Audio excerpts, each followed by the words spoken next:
ከመሸ ፌስቡክ መንደር ላይ ዞር እያልኩኝ ዋንትያን በሚመለከት አንድ ጽሁፍ አንድ ወንድም አጋርቶ አየሁት። ጽሁፉን ይበቃል ሼር አድርጉ ሲል ይጀምረዋል ወንድማችን። የዚችን ልጅ ቪዲዮ አየሁት። እያለቀሰች እንዲህ ትላለች። እየደከመኝ ነው፣ እንባዋ ዱብ ይላል። ለብሼ ስቄ ስታይ መድከሜ አይታይም።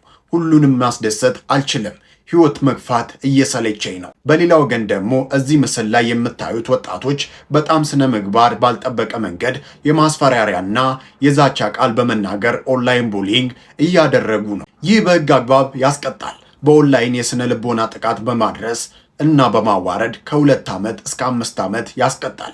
እነዚሁ ልጆች በሌላ ቪዲዮ ላይ ለመስማት የሚዘገንን ንግግር እየተናገሯት ባለፈው ታሪኳ ላይ ተሞርክዘው በጣም እየሰደቧት፣ እያሸማቀቋት፣ እያዋረዷት ቪዲዮ ሰርተዋል። እነዚህ 2 ቪዲዮ እንደ ማስረጃ በመጠቀም መክሰስ ይቻላል ይላል ወንድማችን። የሚመለከተው ሁሉ ከዚች ልጅ ጎን መቆም፣ እነዚህን ግለሰቦች ለህግ ማቅረብ አለበት። በዚች ልጅ ህይወት ላይ ለሚደርስ ማንኛውም አይነት አደጋም ሆነ የስነ ልቦና ጥቃት ተጠያቂዎቹ 2 ልጆች ናቸው።